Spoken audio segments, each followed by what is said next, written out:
Afghanistan at the moment is a country of contradictions. It's not officially at war, but you'd hardly say it's peaceful. The Taliban has lost power, but it holds key negotiating cards in peace talks with the United States. As those discussions continue, many Afghans, women in particular, are questioning what price they'll pay for long-term stability.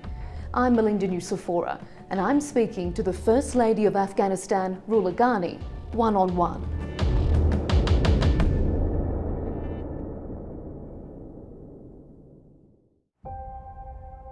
There is much more hope. I think Afghanistan is doing well. I think the women in Afghanistan are feeling very much part of the country. Their voices are being heard. The media has always been negative. To show that Afghanistan is about to crumble, it's very wrong. We have a constitution that is very strong.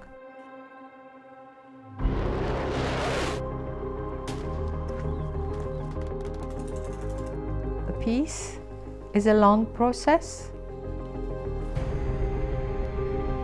It's the other people that are at war with us.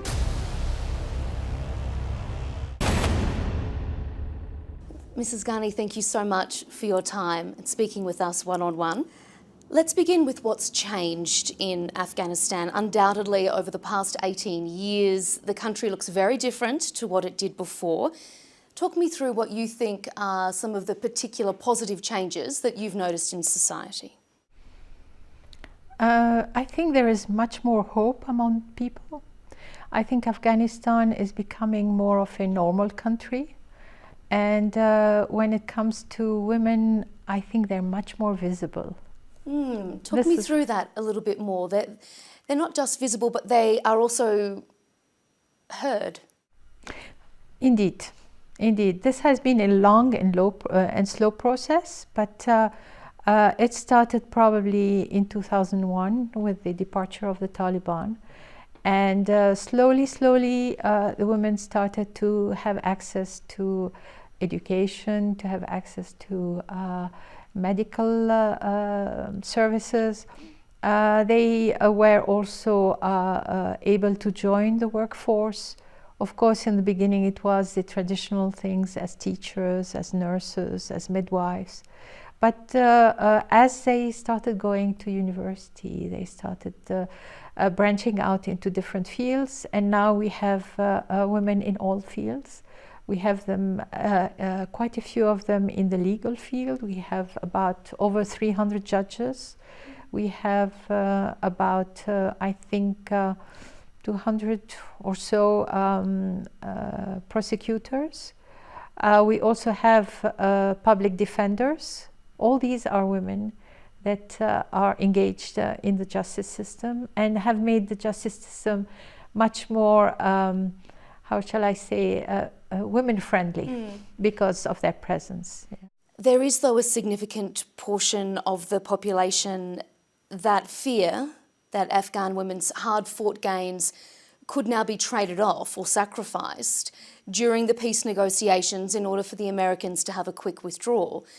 Do you share those concerns, and what can be done to safeguard the rights women have been able to claw back?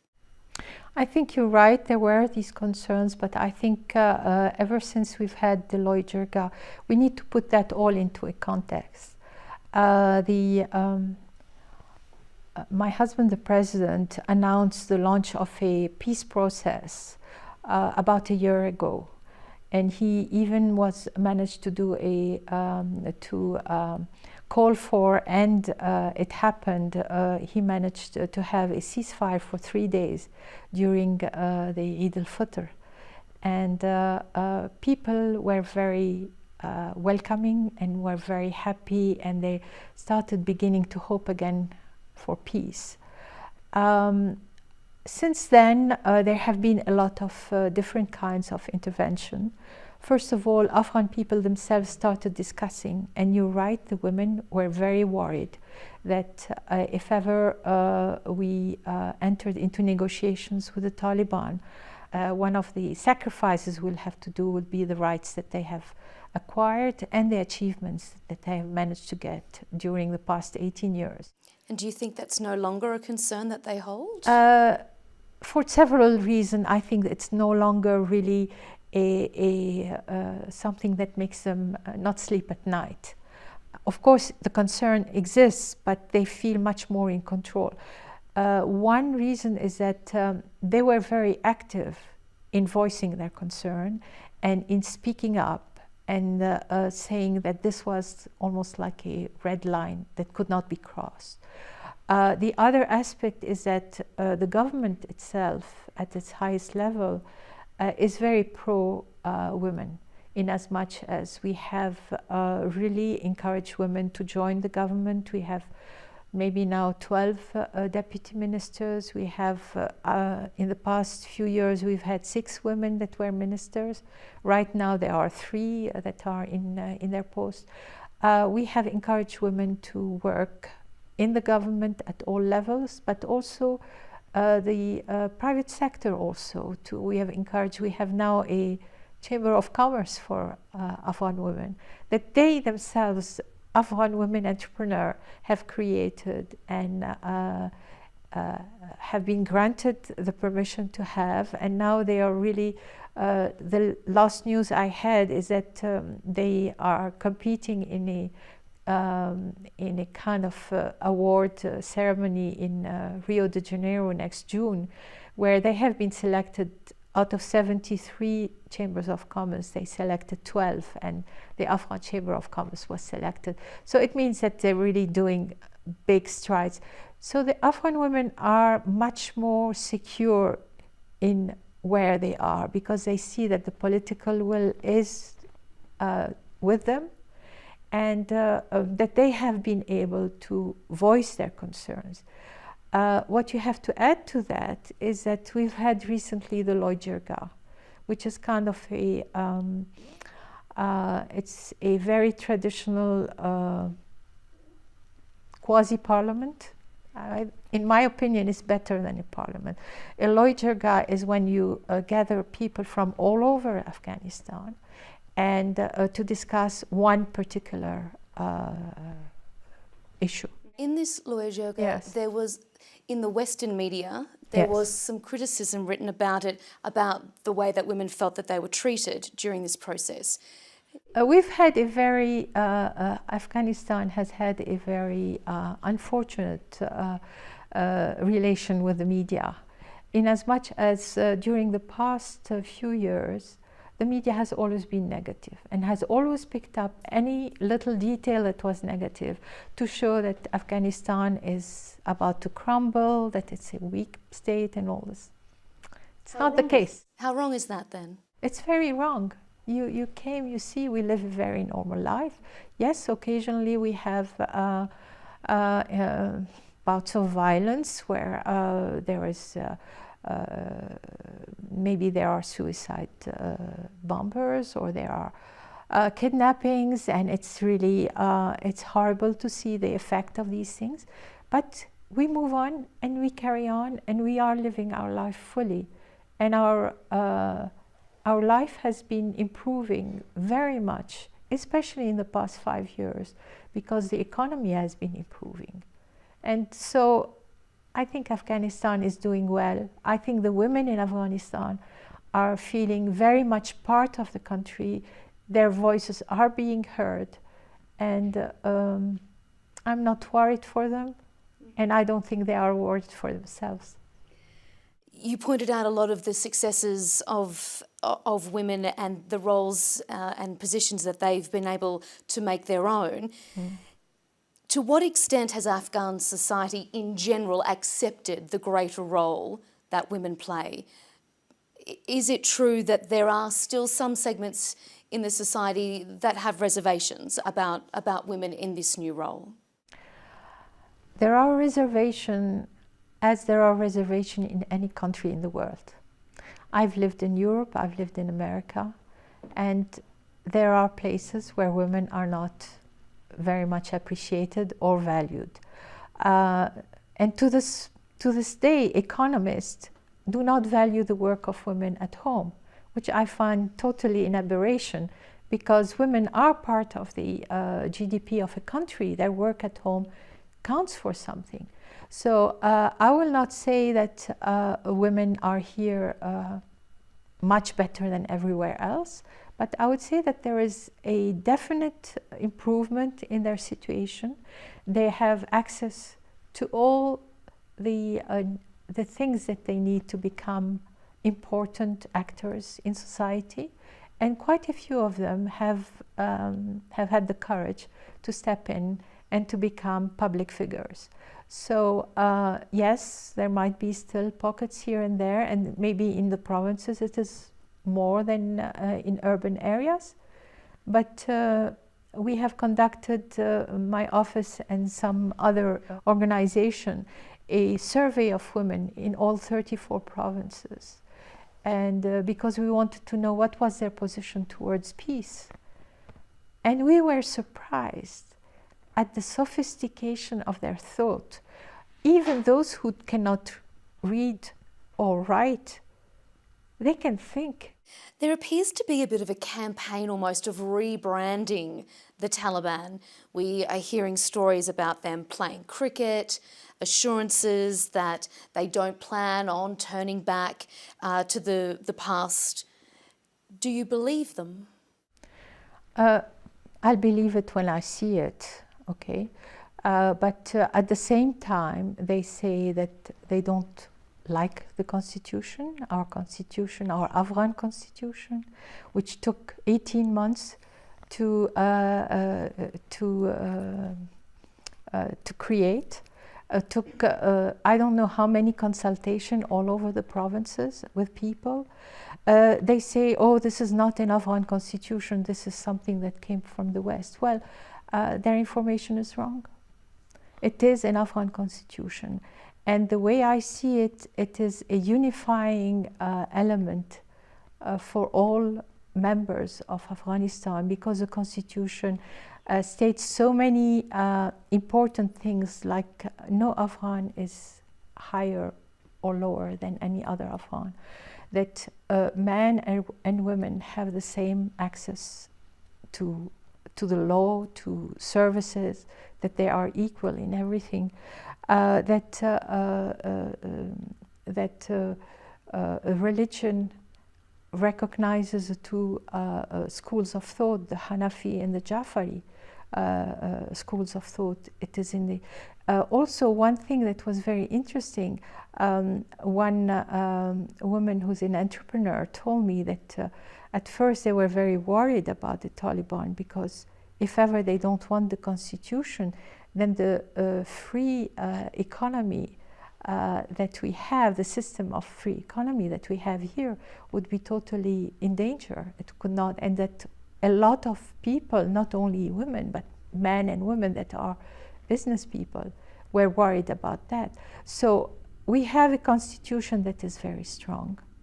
And the fact that the Taliban are telling us that the constitution needs to be totally changed makes me think that there is still a long way to go till we reach some kind of compromise and agreement. If you were sitting down at the negotiating table with the Taliban, what would you say to them? I don't visualize myself sitting down at the table I think there are some, how shall I say, there are many more women that are more apt to be there for to negotiate with the Taliban. I have a certain knowledge. Yes, let's rephrase. What message would you like to send to them? What would you like them to understand about you and about women in Afghanistan? Actually, I would like to tell them that Afghanistan is not the Afghanistan they came to in 1996. At that time, Afghanistan had lost had lost a government. The army had totally disintegrated, and after that, there was an episode of a lot of chaos in Afghanistan. So when they entered Kabul, they came into a place that was no longer a real town. It was not really, not even a city. They have this dream that they'll enter victorious in Kabul. Kabul now is 6 million people. At the time, it was not even 500,000. Kabul at that time was totally destroyed. People, families were not in a good place. They came into a vacuum, and this vacuum does not exist anymore. And in as much as there are Afghan people, they are welcome to this country. Afghanistan is a country for Afghans, but they will have to come and find out how we live, what are the rules we go by, and they will have to decide whether or not they like it. And if they don't like it, maybe they shouldn't come. In February, you presided over the most recent Afghan Women's National Consensus for Peace. Mm-hmm. It was a gathering of about 3,500 women from right across the country. Yeah. They demanded a ceasefire from both sides and expressed concerns about the absence of women's voices in the peace process. 3 months on, do you think that their voices have been heard, and do you think any progress has been made? Well, we'll come back to the Loy Jirga, which was 3 months after, and indeed, women did have their place in the Loy Jirga.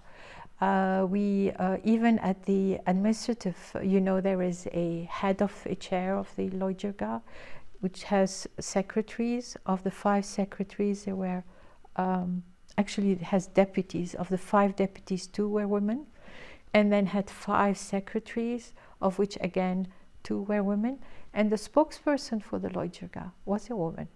So somehow women have been woven into society. They're no longer on the margin. The national consensus was an exercise, as we decided to, with some other organization, as I mentioned earlier, we decided to undertake, because there was a lot of talk about women, should they be at the table or not, or we have to listen to the voices of women, but we were not seeing any effort to gather this information. And we decided that, okay, let's gather the women and let's have listen what they have to say. And we started in Kabul and then took it to every province. We had consultation with women in every province. We have made these results public, so people can access them on our website. And we tried not to be interfering. We just asked 3 questions, very simple question. What kind of peace do you want? What are the obstacles for peace? And what are the solutions in your idea? So we really try not to inject our own ideas. And we sat down, and there usually the consultation would take 2 to 3 hours, and we listened to what they had to say. And those of them who did not want to speak up publicly, we distributed some paper and pencil. And for those who did not know how to read and write, we had some young school girls who helped them write down their opinions and their concerns. It was an exercise that required a lot of patience, a lot of steadfastness, but that has given a lot of good results. At the Loy Jirga, we're not sure, but we think about 100 of the 900 women that were at the Loy Jirga. 30% of the participants at the Loy Jirga were women. We found out that 100 of them had taken part in those far to reach places, and had been selected or elected by their own district or their own village to come and represent them at the Loy Jirga. So somehow, not only did we gather their opinions and created a declaration that said that gave the opinions of the women, but we also seem to have encouraged them to take the step to become public figures. Your approach as First Lady, though, is significantly different, perhaps, to your predecessors. You are more visible, you're more outspoken.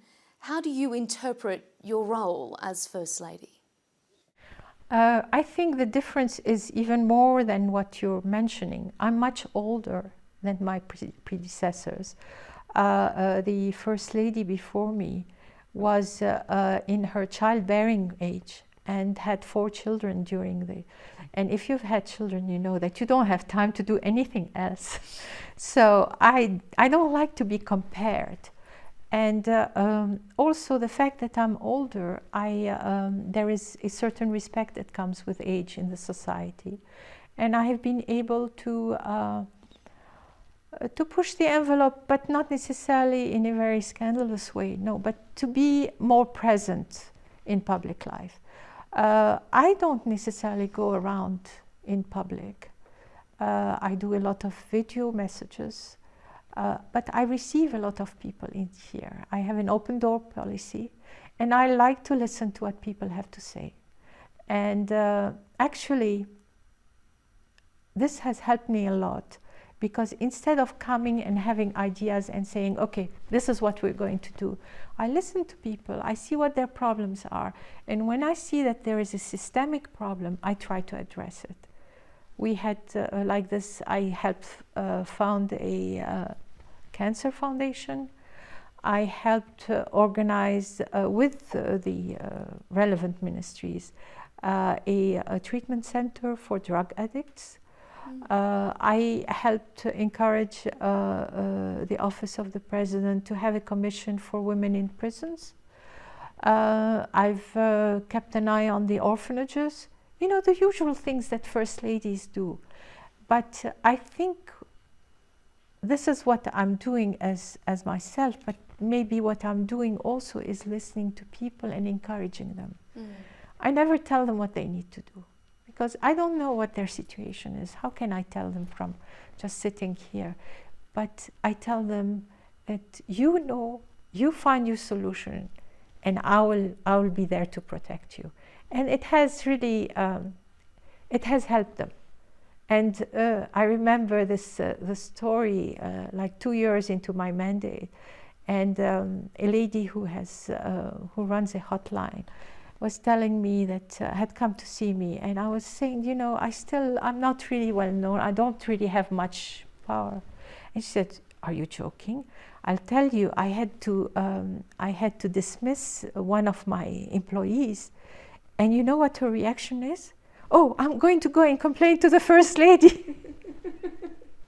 I said, wow. Your open door policy really does work then. It does work, it does work. Finally, how optimistic are you that there will be lasting peace in Afghanistan, and what place do you see women have in that society? Are you optimistic? By nature, I'm very optimistic. I think there is always a good in everyone, and it's just you need to find it and to push for it. Yes, peace is a long process. We've been at war, I don't know. We have not, it's very interesting, the situation of Afghanistan and the Afghans. We have not been at war with other people. It's the other people that are at war with us. We are not, you know, trying to fight for something like more territory or to kick somebody out. No, it's the other people who are. And so in the case of Taliban, their excuse is that there are foreign troops, and we will fight until the foreign troops are still here. But we don't go after them. Actually, the government in the areas where they live in Afghanistan, which supposedly, according to the press, they control, the clinics are run by the government, the schools are run by the government, the roads are fixed by the governments. Everything is done by the government. So yes, let's get back to peace. You're saying peace. Peace is going to be a very long process, because we need to talk and discuss it, and we need to figure out what it is that is important for us and what it is that is we can compromise on. But so it's going to take a long time, because we are very clear about what we want. And all we want is in our constitution. And if the other side is already saying this constitution has to go, it doesn't sound like they want peace. So I'm not really quite sure, because peace is between two parties. And if you'll ask any Afghan person, they all yearn for peace. But I'm not really quite sure what the party facing us wants and what they will be willing to do. I guess being optimistic is all you can be then. Right. Mrs. Gani, thank you so much for your time. Thank you.